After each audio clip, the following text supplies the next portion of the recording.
If you're watching this, I'm already dead. At least, that's what the papers said. Funny thing about death, it's the one transaction nobody audits. You sign once, they stamp it, and you're gone. They called me Elias Cross. I was an accountant, or at least that's what my last badge said. Private jets, penthouse meetings, forged ledgers so perfect that even the IRS sent me thank you notes. But the truth? I was never after money. I was after proof that I could bend reality and make numbers dance in the dark. You want to know how it all started? Fine. Let's rewind the tape. The first lie I ever told was to a ghost. I was 9. My father had just died, heart attack, right there at the dinner table. 1 second he was joking about the soup being cold. The next, his head hit the plate. The night after the funeral, I heard typing. The sound came from his office. My father's old calculator, the one with the paper roll, was printing numbers, row after row of digits, each ending with .13. When I tore the paper off, it read, "Balance incomplete." That's when I learned numbers could speak. Or maybe I learned how to listen. By 17, I was working under aliases, reconciling books for small-town churches, fake NGOs, anyone who didn't ask too many questions. People thought I was gifted with numbers. I wasn't. I was gifted with patterns. A wire transfer, a tax loop, a delay in international routing. Every system was a nervous tick waiting to be exploited. My first real client found me in Zurich. She wore a silver coat and spoke like every word was worth $1. "Mr. Cross," she said, sliding a folder across the table. "You make things disappear?" I smiled. Balance sheets, not bodies. She didn't smile back. Inside the folder was a dead company, one that still somehow received $2 million a month in payments. Shell accounts, ghost signatures, everything immaculate. "Who owns this?" I asked. She leaned close. "You do now." 3 days later, I received a message, a single email, no sender, no return route. Ledger secured. Debt transferred. That was the first time I felt the chill. The kind that crawls up your spine when the Wi-Fi drops, but the typing doesn't stop. They say con men are born from poverty. Wrong. They're born from silence, the kind where you hear your own pulse echoing in your head. I built EC Consulting, an empire of glass. On paper, I handled accounts for hedge funds. In reality, I moved ghost money, fake firms funneling real cash through invisible accounts. How did it work? Easy. I built a digital ghost in every ledger, a recursive signature that transferred cents from every transaction into an untraceable vault. Tiny thefts, microscopic. By the time anyone noticed, the ghost had stolen millions. Reporters called me the phantom accountant. Interpol called me the ledger man. But every time I logged into my server, I'd see something odd. An entry I didn't make. Account closed, balance incomplete. Always ending in .13. My father's number. They sent a man after me, Agent Rowan. Sharp suit, colder eyes. He tracked me across Berlin, Dubai, and Singapore. Once, in an airport lounge, he sat right across from me without realizing it. I offered him a drink. He declined. Later that night, I found a note slipped under my hotel door. "You're not who you think you are." When I checked out, my digital vault was gone. Every dollar vanished. In its place, one transaction appeared. Recipient, E-Cross memo, debt cleared. Except, I hadn't made it. That was when I realized someone, or something, was playing my game better than I ever could. I broke into my own offshore server facility in Malta. Rows of humming drives and one screen left on.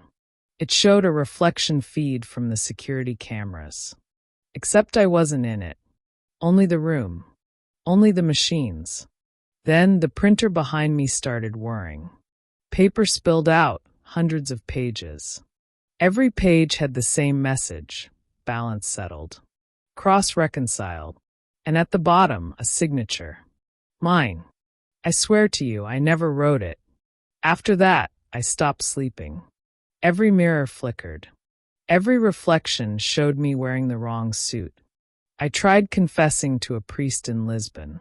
He stopped me mid-sentence and said, "You again?" He said I'd confessed last year. Same voice. Same words. Only, I'd never been to Lisbon before. I looked him in the eye and asked, "Father, who did I say I was?" He looked terrified. "You said your name was Elias Cross." I faked my death a month later. Drove a rented car off a bridge in Croatia.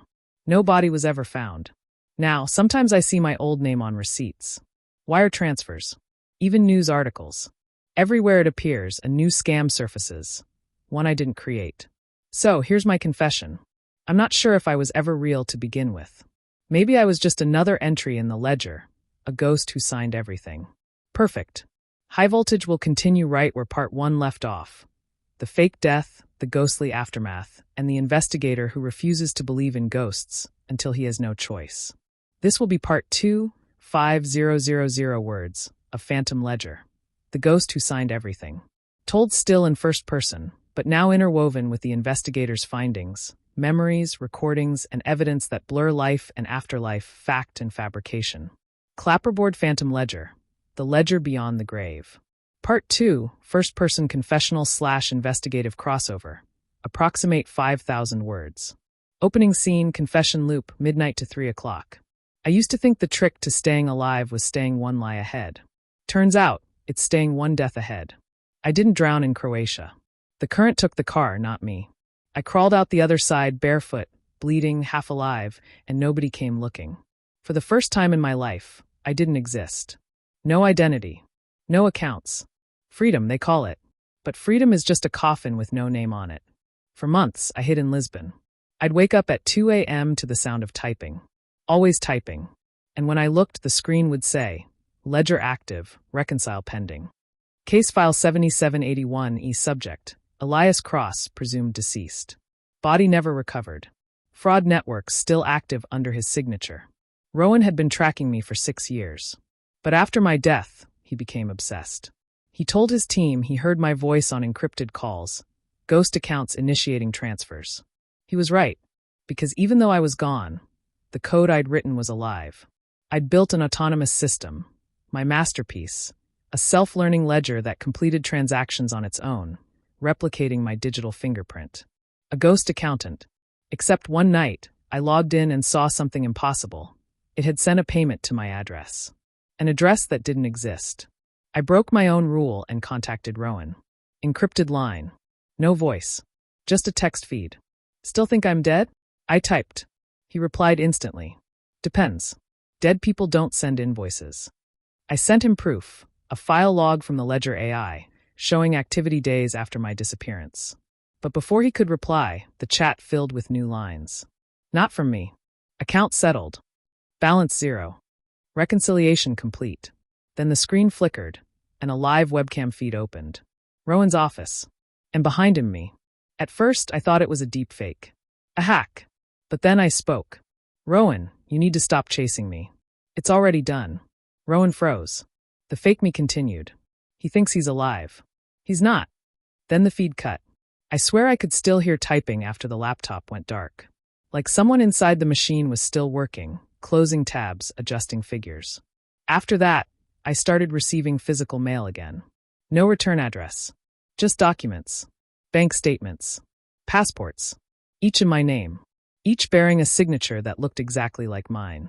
I never signed them. Rowan came to Lisbon. He found me sitting outside a bar, staring at my reflection in a wine glass. He didn't arrest me. He just sat down and said, "You shouldn't be here." I could say the same, I said. He handed me a folder. Inside were photos of people connected to my scams. Accountants, lawyers, clients. All dead. Each of their deaths marked with the same note. Ledger closed. What did you do, Elias? Rowan whispered. I just built a system. He leaned forward. Then who's using it? I didn't have an answer. We traced the signals to an abandoned bank outside Zurich. The server still hummed. My logo still flashed. But the security cameras played footage from the future. Timestamps that hadn't happened yet. Every few minutes, they showed me walking into the room, older, thinner, haunted. When we reached the main terminal, it booted automatically. The screen read, "Final reconciliation in progress. Do not interrupt." Rowan reached for the plug. I stopped him. Wait. The system began printing something. A financial statement, dated 1 day ahead, tomorrow. At the bottom, it listed one final account closure, Elias Cross, status, deceased. Time, 11:13 p.m. Rowan checked his watch. It was 11:12. The lights flickered. And I swear, I felt someone step behind me. Rowan said I vanished right then, lights out, cold wind, papers flying. When he came to, the system was off. No trace of me. No trace of him on the footage either. Just one last note on the screen. Balance settled. Ledger complete. They say Rowan quit after that. Took a leave of absence. Moved somewhere quiet. But a month later, a new consulting firm registered under his name appeared in Dubai. Our cross-accounting. Same fonts. Same formatting. Same ghost in the machine. You're probably wondering how I'm telling this story if I'm gone. Maybe I wrote it before the end. Maybe the system did. Or maybe I never died. There's a line in accounting, double-entry bookkeeping. Every debit must have a credit. Every life must have a shadow. Maybe I wasn't haunted by my father. Maybe I was haunted by myself, the copy I created, the one that outlived me. Sometimes, when the Wi-Fi glitches, I still hear the calculator printing. Balance incomplete, 0.13. It's not a warning anymore. It's a countdown. Because every system needs equilibrium, and one day soon, something's going to come collecting.